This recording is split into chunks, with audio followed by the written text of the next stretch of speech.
Hey, it's Jeremy here, and in this video, I'm going to give you 3 tips for all the freelance graphic designers. So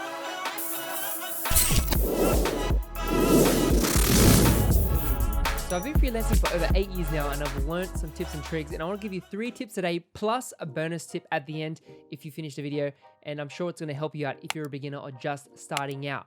Tip number 1 is that you need to blast your portfolio everywhere. That's right, get it on as many sites as you can. Not only should you have your own website with your own domain name, but you should be on Dribbble, Behance, heaps of other sites like Freelancer, Upwork, you can even Fiverr, and some of those freelance sites are alright. But you need to expand all the sites that you're on.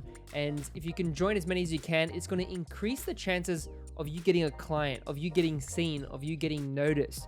Because the more people that can see your portfolio, the overall chances it's going to make them want to contact you or talk to you, right? Because not everyone gets converted when you're first starting out because, of budgets, or there's so much competition, the market's saturated, so not everyone's going to contact you. So make sure that you increase your chances by putting your portfolio on as many sites as you can, and it's going to be better in the long run. Tip number 2 is you need to set up a separate bank account and accounting software. I know what you're thinking, more money that I have to spend on my business, but you need to invest in yourself. You have to invest in your business. If you don't do it, who is going to do it? So I recommend going to your local bank. Usually they have net bank and stuff like that, where you can set up an account. Sometimes it's actually for free. I know I pay $10 a month for a separate bank account, and they also give me a card. So I get to use like this cool debit card where I use for my purchases if I buy things. So later on I can claim it back on tax. So if I buy equipment, like for example, like cameras or lights or like software, things like that, I can claim back on tax, which is good running a business as a sole trader. So once you've done that, you set up your bank account, start to look into different softwares. I personally use Rounded as a designer, but there's heaps of softwares out there like Hello Bonsai, You & Co. There's plenty more. Just go search online and I'm sure you'll find heaps. But it's going to allow you to just keep track of all your expenses and income. So then if you've got too many subscriptions, cut out Netflix and Spotify, and things like that. But it's just going to help you have a mindset of that you're a business, you're more professional.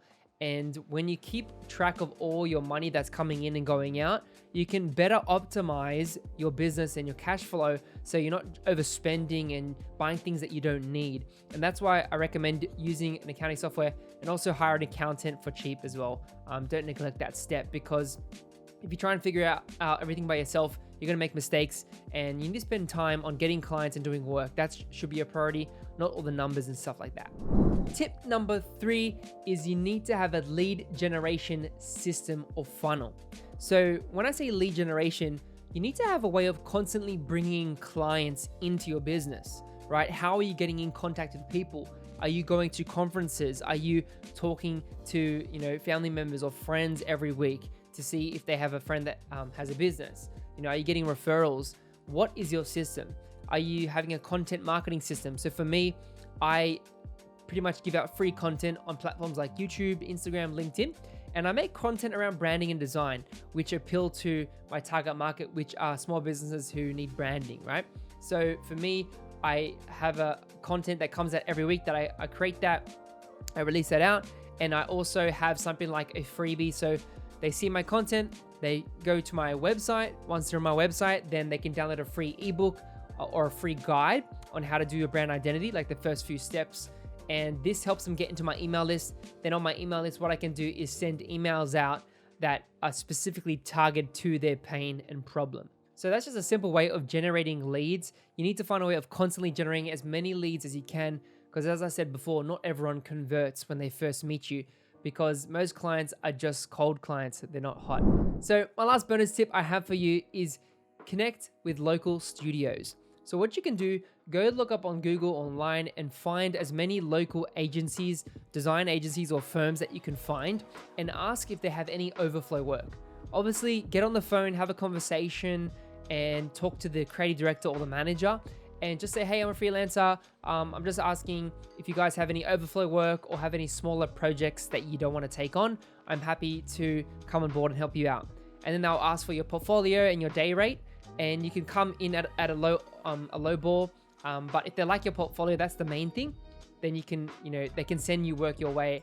And usually they put you on a freelance list where they have a whole list of freelancers where they can put you on retainer over time, or they call you for specific things. So make sure you do that with as many studios as you can, because the more that you do that, it's going to help you, because it's going to build your network, it's going to build your connections. And then also what you can do is also partner not with design agencies, but with brand strategy agencies and also digital marketing agencies. Most of the times, those type of agencies don't do any design work. So you can come in and basically white label and do all the design work for their clients. So they will have clients that come to them, and then basically they'll outsource the design work to you, they'll send the client to you. So that's another way of just partnering and being strategic on who you partner with. So hopefully those 4 tips really help you out when you're starting out as a freelancer. Hope you guys enjoyed this video. Remember to like, subscribe, and I really appreciate it. And I'd love to see you in the next video. Catch you next time.